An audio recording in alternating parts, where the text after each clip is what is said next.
सुबह के 7 बजे थे। शर्मा परिवार के घर में हलचल शुरू हो चुकी थी। सास सावित्री देवी पूजा खत्म करके रसोई में पहुंची। रसोई में बहू नेहा पहले से काम में लगी थी। सावित्री देवी ने एक नजर उस पर डाली। बाल ढंग से बंधे थे, चेहरा थका हुआ था, पर आंखों में अपनापन झलक रहा था। सास ने नरमी से कहा। अरे बहू, तू तो रोज इतनी जल्दी उठ जाती है, थोड़ा आराम कर लिया कर। नेहा मुस्कुरा दी। मांझी, आदत हो गई है अब।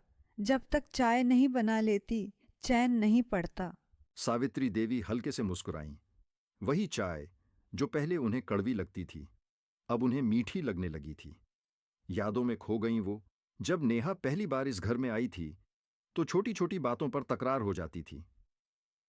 साड़ी ऐसे नहीं पहनी जाती, सब्जी में नमक ज्यादा है, घर का तरीका अलग है बेटी।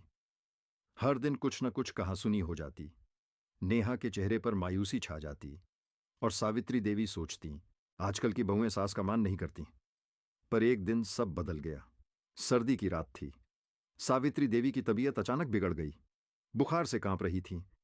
बेटा ऑफिस के टूर पर था। नेहा ने पूरी रात उनके सिर पर ठंडी पट्टी रखी, दवा दी और खुद बिस्तर के पास बैठी रही। सुबह जब सावित्री देवी की आंख खुली तो नेहा वहीं कुर्सी पर सोई हुई थी, थकी हुई, मगर चेहरे पर शांति थी। उस दिन सावित्री देवी के दिल की दीवारें पिघल गईं। धीरे धीरे दोनों के बीच नजदीकियां बढ़ने लगीं। नेहा अब रोज उनके साथ बैठकर चाय पीती, पुरानी बातें सुनती और उनके पसंद के पकवान बनाती।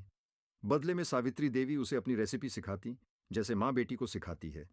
आज भी जब नेहा ने 2 कप चाय बनाई और 1 कप सास के हाथ में दिया तो सावित्री देवी ने कहा। बहू, तेरी बनाई चाय अब तो मेरे दिन की शुरुआत बन गई है। और आपके बिना घर अधूरा लगता है मांझी। नेहा, कल पड़ोस में शादी है, तू मेरे साथ चलेगी ना, मेरी बेटी बनकर। दोनों के बीच वो चुप्पी थी जिसमें सैकड़ों भाव छिपे थे। नेहा की आंखें नम हो गईं, उसने सास के हाथ थाम लिए। मांझी, मैं तो पहले से ही आपकी बेटी हूँ। बाहर सूरज की किरणें कमरे में फैल गईं। उस दिन न केवल 1 कप चाय बनी थी, बल्कि 2 दिलों के बीच रिश्ते की मिठास भी उबल उठी थी। सीख, सास और बहू का रिश्ता समझ और प्रेम से सींचा जाए तो वह खून से नहीं, दिल से जुड़ जाता है। अगर आपको ये वीडियो पसंद आया हो तो लाइक करें, इमोटून्स चैनल को सब्सक्राइब करें और नई कहानियों की नोटिफिकेशन पाने के लिए बेल आइकन जरूर दबाएं। आपका एक छोटा सा सपोर्ट हमें और अच्छी कहानियां लाने की हिम्मत देता है।